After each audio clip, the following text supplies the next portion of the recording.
तो गाइस कैसे हैं आप सब लोग। राइजिंग वॉरियर के एपिसोड 28 के साथ हाजिर हूँ। अगर आप मेरे चैनल पर नए हैं और अभी तक चैनल को सब्सक्राइब नहीं किया हुआ तो जल्दी से चैनल को सब्सक्राइब कर दे, वीडियो को लाइक और शेयर कर दे, शुक्रिया। तो लास्ट एपिसोड के एंड पे हमने देखा था मास्टर जीजुन की बॉडी के साथ ही चिपक रहे होते हैं, क्योंकि यहाँ पर जीजुन ने एक ऐसी टेक्निक को मास्टर कर लिया है जिसे पिछले कई सौ सालों से किसी ने मास्टर नहीं कर पाया, ना ही कोई उसको मास्टर करना चाहता था, क्योंकि अगर कोई उसको फेल कर देता है तो वो सारे वर्ड जो इस टेक्निक के अंदर लिखे होते हैं वो उसको निगल जाएंगे और उसको मार डालेंगे। यहीं पर वो जीजुन को उसके एक्यूपंक्चर पॉइंट्स के बारे में बताते हैं। मास्टर जी जीजुन से कहते हैं, लड़के तुम वाकई में एक बहुत बड़े जीनियस हो। पिछले 1000 साल में कोई भी अपनी बॉडी के अंदर 360 एक्यूपंक्चर पॉइंट्स को नहीं जगा पाया, और अगर तुम्हें यहाँ पर अगर जीनियस कहा जाए तो ये गलत नहीं होगा, तुम वाकई में एक बहुत बड़े जीनियस हो। जीजुन भी ये बात सुनने के बाद हैरान होता है, कहता है क्या वाकई में पूरे 1000 साल में कोई भी अपनी बॉडी के अंदर इतने ज्यादा एक्यूपंक्चर पॉइंट्स को नहीं जगा पाया। मास्टर जी पीछे की तरफ हटते हैं और जीजुन से कहते हैं, लड़के तो क्या तुमने दूसरी वाली टेक्निक को भी मास्टर कर लिया है, थंडर क्लाउड लाइटनिंग स्ट्राइक वाली टेक्निक को? जीजुन कहता है, हाँ मास्टर मैंने उसको भी मास्टर कर लिया है। मास्टर जी सामने एक चट्टान की तरफ इशारा करते हुए उससे कहते हैं, चलो फिर मुझे दिखाओ कि तुम्हारी टेक्निक कितनी पावरफुल है। जीजुन उनसे कहता है, हाँ क्यों नहीं, आपने कहा कि मैं एक जीनियस हूँ तो ये जीनियस आपको यहाँ पर अपनी पावर का छोटा सा नमूना दिखाने वाला है। जीजुन जल्दी से अपने पास से अपनी ब्लैक शाइनिंग स्वर्ड को निकालता है और ब्लैक शाइनिंग स्वर्ड के साथ ही यहाँ पर एक थंडर स्ट्राइक लगाने वाला है। वो तलवार को सामने की तरफ करते हुए अपनी एनर्जी को रिलीज करता है और थंडर क्लाउड पाम टेक्निक को रिलीज करता है। सामने की तरफ एक स्ट्राइक लगाता है तो जीजुन की तलवार के अंदर से बहुत सारी थंडर इलेक्ट्रिसिटी निकलती है जो कि सीधी जाकर उस चट्टान के ऊपर गिरती है और साथ ही उस चट्टान का एक हिस्सा टूट जाता है। जीजुन खुद भी इस बात से बहुत ज्यादा हैरान हो जाता है और कहता है, ये टेक्निक तो बहुत ज्यादा स्ट्रॉन्ग है।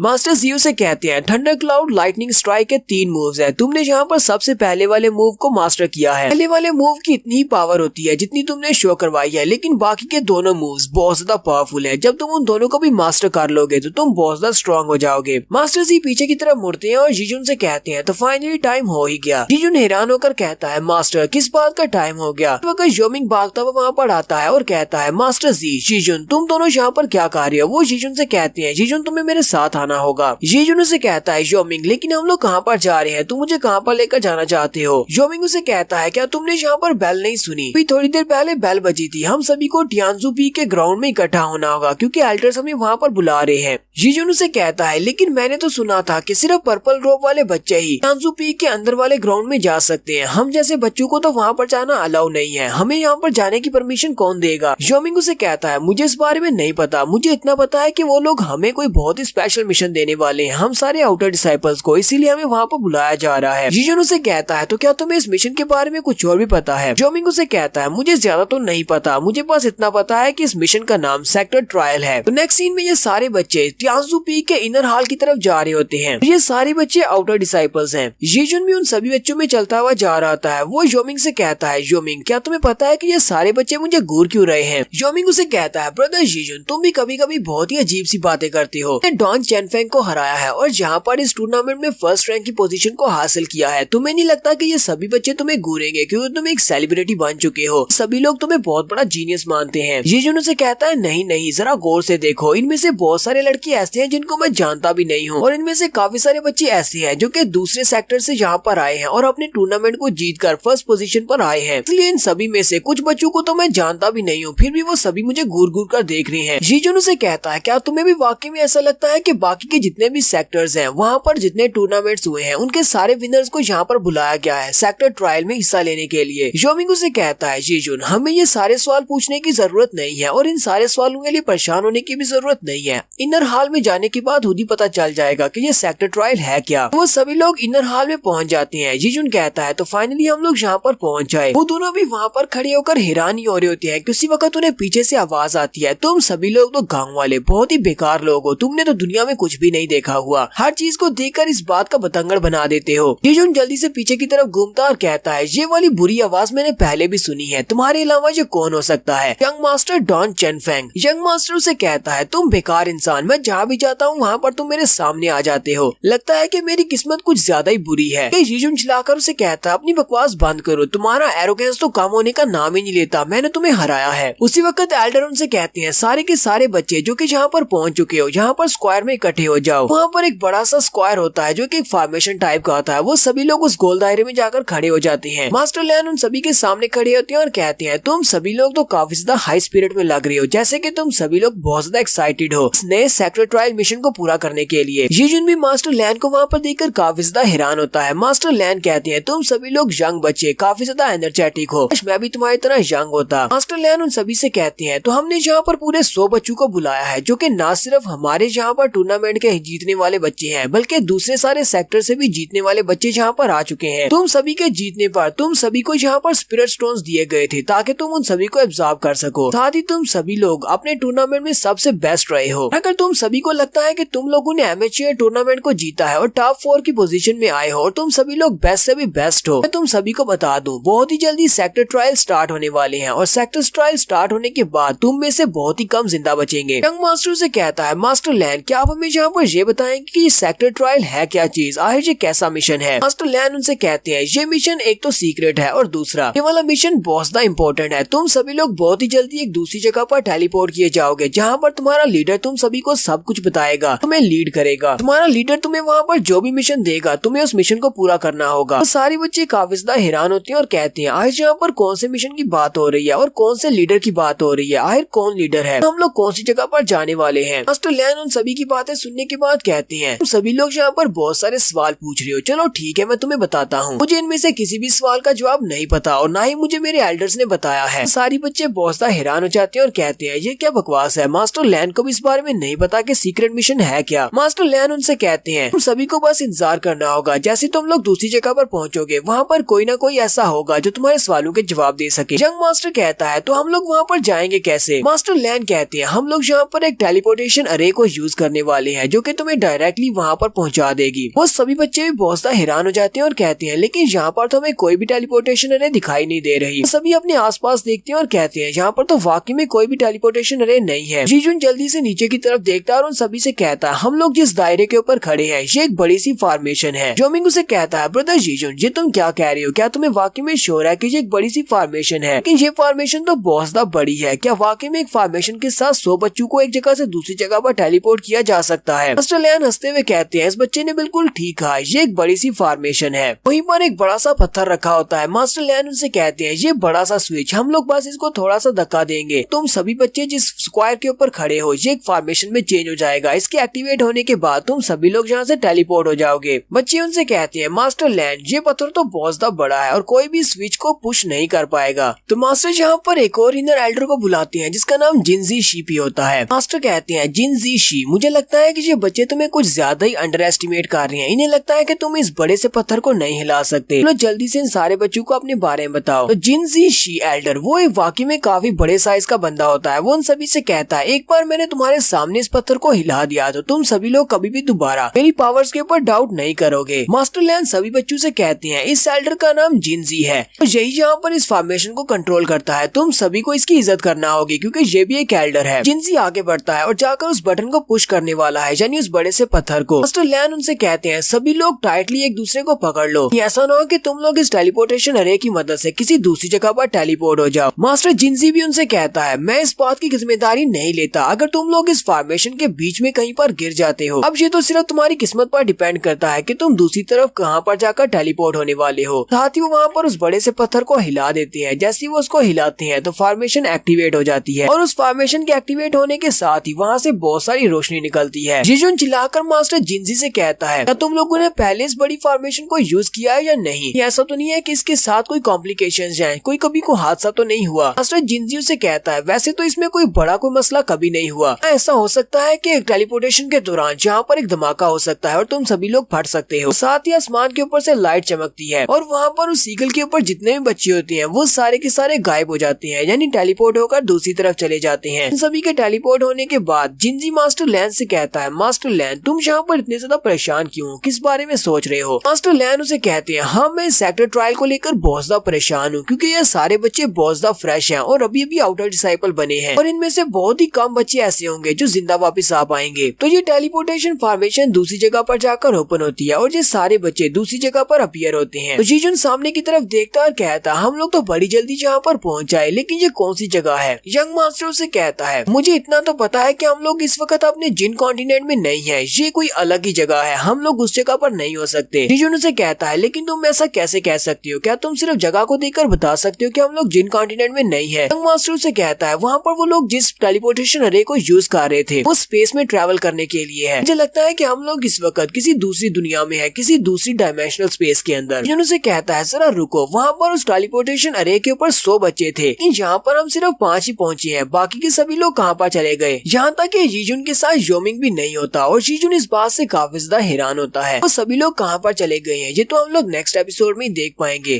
ये सेक्टर ट्रायल मिशन है क्या, इस सेक्टर ट्रायल में इतने सारे बच्चे क्यों मारे जाते हैं, ये सब कुछ भी हम लोग नेक्स्ट एपिसोड में ही देखेंगे।